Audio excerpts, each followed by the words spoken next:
हाय दोस्तों। तो ministry of railway ने जो टेक्नीशियन का जो पोस्ट के लिए फुल नोटिफिकेशन जारी कर दिया है। अब देख लेते हैं कब से इसका जो फॉर्म है वो स्टार्ट हो रहा है। तो बात करें ओपनिंग डेट की, तो ओपनिंग डेट जो इसकी 9/3/2024 यानी कि आज ही के दिन से यह शुरू हो रहा है। और इसकी जो क्लोजिंग डेट है वह 8/4/2024 यहाँ पे दी हुई है। और इसके बाद बात करें कि मॉडिफिकेशन डेट वो 9/4/2024 से 18/4/2024 के बीच में दी हुई है। अगर आपके फॉर्म में कुछ भी मिस्टेक हो जाती है तो आप उसको जो है 9 तारीख के बाद, मतलब 9/4/2024 के बाद में 18/4 तक उसको मॉडिफाई कर सकते हैं। लेकिन आप अच्छे से इसको सारी डिटेल जो है अच्छे से देख के भरे और सोच समझ के भरे, ताकि आपकी कोई गलती ना हो। क्योंकि एक बार गलती हो गई तो आपको उसके लिए मॉडिफाई करने के लिए आपको चार्ज देना पड़ेगा। नेक्स्ट बात कर लेते हैं पोस्ट की। तो इसमें टेक्नीशियन ग्रेड 1 सिग्नल की पोस्ट है, जो कि लेवल 5 की पोस्ट है, जिसका जो इनिशियल पे है 29,200 रुपये है। और जो मेडिकल स्टैंडर्ड है B1 है। और इसमें जो एज लिमिट है 18 से 36 साल दी हुई है। और ये 18 से 36 साल जो है आपको 3 साल का जो एज रिलैक्सेशन है वो यहाँ पे बढ़ाकर दी हुई है। और इसकी जो टोटल वैकेंसी है 1092 यहाँ पे वैकेंसी दी हुई है। सेकंड बात करें टेक्नीशियन ग्रेड 3 की, तो पे लेवल इसका 2 है। और इनिशियल पे इसका 19,900 रुपये है। तो इसकी भी एज लिमिट 18 से 33 साल है। और जो टोटल वैकेंसी है 8,052 वैकेंसी यहाँ पे दी हुई है। टोटल मिला के यहाँ पे 9,144 वैकेंसी यहाँ पे दी हुई है। उसके बाद देखें तो यहाँ पे दिया हुआ है कि this include a relaxation 3 year in age beyond prescribe age limit as one time measure of the कोविड-19। मतलब कोविड-19 की वजह से जो वैकेंसी नहीं आई थी उसी के लिए आपको यहाँ पे 3 साल का जो एज रिलैक्सेशन बढ़ा के यहाँ पे दिया हुआ है। इसके बाद बात करें, इंपॉर्टेंट बात ये है कि इसमें दिया हुआ है कि candidate waiting for final result of prescribe educational technical qualification are not eligible to apply. मतलब जिस व्यक्ति के पास इसकी जो लास्ट डेट है तब तक अगर इसका वो जो जैसे 10th का या ITI का सर्टिफिकेट नहीं आता है उसके हाथों में, तो वो कैंडिडेट इसके लिए फॉर्म भरने के लिए, अप्लाई करने के लिए वो एलिजिबल नहीं होंगे। और आगे बात कर लेते हैं। अब इसमें दिया हुआ है कि स्टैंडर्ड ऑफ मेडिकल फिटनेस, तो इसमें A3 B1 और B2 यहाँ पे मेडिकल स्टैंडर्ड दिया हुआ है। A3 में 6/9 आती है। और जो B1 के अंदर 6/9 और 6/12 यहाँ पे दी हुई है। B2 में भी 6/9 अपन 6/12 विदाउट क्लासेस, ये उनका जो है अपना उसका जो क्राइटेरिया है मेडिकल का वो यहाँ पे दिया हुआ है। उसके बाद हम बात कर लेते हैं एज लिमिट की। तो एज लिमिट वही टेक्नीशियन में 18 से 33 साल रहती थी नॉर्मल कोर्स के अनुसार। लेकिन 3 साल का जो आपको बढ़ा के दिया है उसके अनुसार यहाँ पे 18 से 36 साल यहाँ पे हो गई है। उसी तरह टेक्नीशियन ग्रेड 3 का भी 18 से 30 साल रहता था। लेकिन अभी जो 3 साल का जो एज इलेक्शन दिया है उससे यहाँ पे 18 से 33 ईयर हो चुका है। और एज इलेक्शन की और बात करें, जैसे SC ST के लिए 5 साल का जो एज इलेक्शन रहता है, तो इसमें क्या करेंगे कि जैसे अगर ST वाला कोई बंदा है तो 36 प्लस कर लेंगे 5, तो ये हो जाएगा 41। मतलब 41 साल तक का बंदा जो SC ST का है वो यहाँ पे फॉर्म भर सकता है। और OBC की बात करें तो OBC में यहाँ पे 3 साल का एज इलेक्शन है, मतलब 36 + 3, तो ये हो जाएगा 39 साल तक ये है फॉर्म भर सकता है OBC वाला। तो इस तरह से अपनी अपनी जो एज इलेक्शन है वो आप यहाँ देख सकते हैं। उसके बाद बात करें तो एग्जामिनेशन फ़ीस की, तो यहाँ पे दिया हुआ है कि फॉर ऑल कैंडिडेट 500 रुपये है। UR और OBC वाले को 500 रुपये फ़ीस यहाँ पे दी हुई है। जबकि SC ST एक्स सर्विसमैन और फीमेल की यहाँ पे 250 रुपये दी हुई है। जो आप जब आप CBT देंगे तो उसके बाद आपका जो पेमेंट है वो वापस कर दिया जाएगा, ये भी उन्होंने। उसके बाद बात करें तो सिलेबस की, तो कंप्यूटर बेस्ड जो टेस्ट है इस बार क्या है कि ओनली एक ही CBT होगा। इसमें जो पैटर्न दिया हुआ है, पैटर्न सिलेबस CBT फॉर पे लेवल 5 टेक्नीशियन फर्स्ट ग्रेड की ये सिग्नल है उसके लिए है। यहाँ पे टोटल ड्यूरेशन 90 मिनट का दिया हुआ है। 100 क्वेश्चन रहेंगे और नेगेटिव मार्किंग रहेगी 1/3। उसके बाद नॉमिनेशन होगा अगर मल्टीपल शिफ्ट में जो एग्ज़ाम होगा तो। और जो इसका सिलेबस है वो यहाँ पे दिया हुआ है कि जनरल अवेयरनेस, तो यहाँ पे जो जनरल अवेयरनेस है उसमें knowledge of current affair, Indian geography, culture, history of India including freedom struggle, Indian policy, ये सभी यहाँ पे चीज़ जो है यहाँ पे इकोनॉमी सभी यहाँ पे दी हुई है। अपने सिलेबस के जो आप उसमें चेक कर सकते हैं नोटिफिकेशन के अंदर।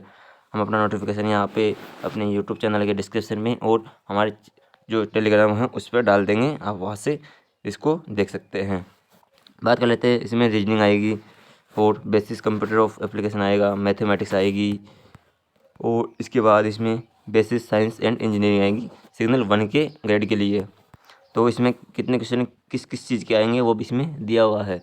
तो जनरल अवेयरनेस के 10 क्वेश्चन 10 नंबर के, जनरल रीजनिंग में 15 क्वेश्चन 15 नंबर के, बेसिस कंप्यूटर में 20 क्वेश्चन 20 नंबर के, मैथमेटिक्स में 20 क्वेश्चन 20 नंबर के, और उसके बाद बेसिस जो साइंस है उसमें 35 नंबर के 35 नंबर के दिए हुए हैं। टोटल की बात करें तो यहाँ पे 100 क्वेश्चन यहाँ पे जो है 100 नंबर के दिए हुए हैं। ठीक है दोस्तों, तो 100 नंबर का जो सिग्नल 1 का जो है पेपर होगा, और इसमें जो टाइम दे दिया है ड्यूरेशन 90 मिनट, और ये जो PW कैंडिडेट उनके लिए 30 मिनट क्या है एक्स्ट्रा टाइम दिया जाता है। अब बात कर लेते हैं जो पैटर्न सेकंड है, मतलब जो टेक्नीशियन ग्रेड 3 है, जैसे ITI वाले जो 10+ वाले जो पोस्ट है उसके लिए ये वाली वैकेंसी है। तो इसके लिए 90 मिनट और 100 क्वेश्चन इसमें दिए हुए हैं। तो इसमें भी वही 1/3 में नेगेटिव मार्किंग है, नॉमिनेशन होगा, SC/ST को कितना % लाना अनिवार्य है, और OBC को 40%, SC/ST को 30 और 25%। उसके बाद बात कर लेते हैं सिलेबस की। तो सिलेबस में क्या दिया हुआ है, तो सिलेबस में दिया हुआ है कि मैथमेटिक्स दे रखी है, इसमें number system, board mass, decimal, fraction, LCM, HCF ratio and proportion, percentage, mensuration, time and work, इसमें सभी जो मैथमेटिक्स के जो चैप्टर है वो दिए हुए हैं। सेकंड बात कर लेते हैं रीजनिंग की। तो जनरल इंटेलिजेंस एंड रीजनिंग, उसके बाद जनरल साइंस और जनरल अवेयरनेस यहाँ पे दी हुई है। इसमें करंट अफेयर आ गया, साइंस आ गई, science and technology, sport culture, ये सभी इसमें आएंगे जनरल अवेयरनेस के अंदर। बात कर लेते हैं कि कितने क्वेश्चन किस किस टॉपिक से यहाँ पे आएंगे। तो मैथमेटिक्स के आएंगे 25 क्वेश्चन 25 नंबर के, रीजनिंग के क्वेश्चन आएंगे 25 क्वेश्चन 25 नंबर के, साइंस के क्वेश्चन आएंगे 40 नंबर 40 क्वेश्चन 40 नंबर के, और जनरल अवेयरनेस के क्वेश्चन आएंगे 10 क्वेश्चन 10 नंबर के। तो इसमें जो सबसे ज़्यादा वेटेज रहा है ना वो यहाँ पे उन्होंने दिया है साइंस का। तो क्योंकि 40 क्वेश्चन बहुत मायने रखता है, क्योंकि साइंस में यहाँ पे उन्होंने दी हुई है, तो आपको सबसे ज़्यादा साइंस, मैथ और रीजनिंग पर ही ध्यान देना पड़ेगा, क्योंकि 40 नंबर और रीजनिंग के जो है सिंपल क्वेश्चन आते हैं उसमें 25 क्वेश्चन दे रहे हैं 25 नंबर के। तो आपको अगर मैथ भी कमज़ोर है तो आप साइंस और जो रीजनिंग है उसको कम मतलब जो है मजबूत करके आप जो है एग्ज़ाम निकाल सकते हैं। और सबसे बड़ी बात यह है कि इसमें क्या है, जैसे आपके जो CBT 1 क्वालिफाई हुआ, मतलब जो आपको इसमें अच्छे नंबर ले आए, तो आपको डायरेक्ट इसमें डॉक्यूमेंट वेरिफिकेशन है, दूसरा कोई एग्जाम यहाँ पे नहीं है, क्योंकि इसमें बोला कि candidate will be short list for document verification based on their marks and merit in the CBT for the respective पे लेवल। तो मतलब आपको जैसे ही इसमें शॉर्ट लिस्ट किया जाएगा तो आपका जो है फिर उसके बाद DV हो जाएगा। जैसे आपका अगर इसमें अच्छा नंबर आ गया तो आपको यहाँ पे DV के लिए शॉर्ट लिस्ट कर लिया जाएगा। उसके बाद बात कर लेते हैं हम वैकेंसी की कि कितनी क्या वैकेंसी यहाँ पे दी हुई है, और मतलब किस वैकेंसी के लिए, मतलब कौन सी पोस्ट के लिए कौन सी जो क्वालिफिकेशन यहाँ पे मांगी गई है। तो बात करें फर्स्ट टेक्नीशियन ग्रेड सिग्नल की। तो जो टेक्नीशियन ग्रेड सिग्नल है उसके लिए यहाँ पे मांगा गया है bachelor of science in physics, जो मतलब फिजिक्स में वो होने चाहिए BSc, इलेक्ट्रॉनिक्स में, कंप्यूटर साइंस में, इंफॉर्मेशन में technology, instrumentation from recognise university institute, और BSc in a combination of an sub stream of basis stream of physics, electronics, computer science, information technology, instrumentation for recognise university. मतलब आपके पास इन सभी चीज़ों के अंदर अगर BSc कर रखी है आपने, बैचलर ऑफ साइंस फिजिक्स में कर रखी है, इलेक्ट्रॉनिक्स में कर रखी है, कंप्यूटर साइंस में कर रखी है, या इन्फॉर्मेशन टेक्नोलॉजी में करिए, अगर इनमें से किसी में एक में से भी आपने कर रखी है तो आप जो टेक्नीशियन ग्रेड 1 सिग्नल है, जिसका जो पे लेवल भी बहुत अच्छा था, जो 29,900 वाली जो वैकेंसी थी वो, उसके लिए आप इसमें एलिजिबल हो जाएंगे। और इसका अगर आपके पास BSc नहीं है तो आपके पास 3 year diploma in engineering in the above basis stream of combination of any of the basis stream. अगर आपके पास 3 साल का डिप्लोमा भी है जो ऊपर दी हुई ब्रांच जो दी गई है इनके अंदर, तो आप उसमें भी अप्लाई कर सकते हैं डिप्लोमा, अगर आपके इन ब्रांचों में से किसी एक ब्रांच में यहाँ पे डिप्लोमा कर रखा है, या आपने डिग्री कर रखा है इन इंजीनियरिंग में in the above basis stream और combination of any above stream basis. मतलब अगर आपने जो ऊपर जो ब्रांचेज दी गई है जैसे फिजिक्स है, इलेक्ट्रॉनिक्स है, कंप्यूटर साइंस है, इनमें आपने अगर डिग्री भी कर रखी है तो भी आप इसके लिए अप्लाई कर सकते हो। और बात कर लेते हैं टेक्नीशियन ग्रेड 3 जो इसके लिए तो क्या क्या है कि इसमें 10th और ITI मांगी गई है, और जो ब्रिज है ब्रिज के लिए भी इसमें 10th और ITI मांगी गई है। अब बात कर लेते हैं इसमें ड्राइवर के लिए भी इसमें 10th और ITI मांगी गई है, जो चेंज ड्राइवर है उसके लिए। और यहाँ पे जो इलेक्ट्रिकल है उसके में भी ITI और 10th यहाँ पे मांगी गई है। अब बात कर लेते हैं इसमें 12th वालों की वैकेंसी कितनी है या उसके लिए कौन सी पोस्ट यहाँ पे दी हुई है।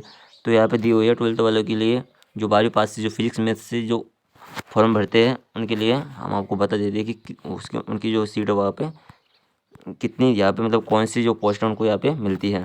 तो यहाँ पे दिया हुआ है कि 10+2 फिजिक्स एंड मैथ। तो आपके लिए जो 12वीं पास से जो फिजिक्स मैथ से 12वीं पास किए हुए हैं उनके लिए जो technician grade 3rd SNT signal and telecom की जो वैकेंसी रहती है वो यहाँ पे रहती है। इसी पोस्ट पे आप यहाँ पे अप्लाई कर सकते हैं। बाकी सभी में ITI और 10th यहाँ पे दी हुई है, अपने अपने ब्रांच के अनुसार वो चेक कर सकते हैं। उसके बाद आपको बताया होगा कि इसमें RRB इलाहाबाद से कितनी वैकेंसी है और RRB अजमेर से कितनी वैकेंसी है। तो इसके लिए हम आपको एक नेक्स्ट वीडियो बनाएंगे, उसमें आप अपने ब्रांच के अनुसार और कौन सी मतलब पोस्ट के लिए कितनी वैकेंसी है और कौन सी कैटेगरी के लिए कितनी वैकेंसी है वो हम आपको उसमें बना के भेज देंगे। तो आप उस वहाँ पे जाके उसको देख सकते हैं। अभी के लिए इतना ही बहुत है। और अगर आपको आगे वाली जो न्यूज़ चाहिए तुरंत और अपने जो सिलेबस के अनुसार, जैसे आपको एग्ज़ाम पैटर्न है, अगर आपको इसका जो तैयारी करनी है, अगर आपको इसका प्रीवियस पेपर चाहिए तो वो भी हम यहाँ पे अपलोड करते हैं। तो आप हमारे चैनल है एग्ज़ाम वाइज इन्फॉर्मेशन, उसको आप सब्सक्राइब कर लीजिए और हमारे channel group JK exam wise को यहाँ पे आप जो है ज्वाइन कर लीजिए, ताकि जो भी कोई नोटिफिकेशन आए वो हम आपको यहाँ पे प्रोवाइड करवा सके। ये हमारा चैनल है एग्ज़ाम वाइज इन्फॉर्मेशन, इसको आप अवश्य सब्सक्राइब कर ले ताकि पल पल की अपडेट पाने के लिए आपको कहीं इधर उधर न जाना पड़े और यहाँ पे सटीक और सही न्यूज़ मिलती है आपको। नेक्स्ट वीडियो में हम यहाँ पे इलाहाबाद से कितनी वैकेंसी है, RRB से कितनी वैकेंसी है और भुवनेश्वर से कितनी वैकेंसी है, बेंगलोर से कितनी वैकेंसी है, इन सभी के बारे में टोटल वैकेंसी और ब्रांच वाइज वैकेंसी यहाँ पे हम डिटेल में आपको बताएंगे। ओके दोस्तों, थैंक यू।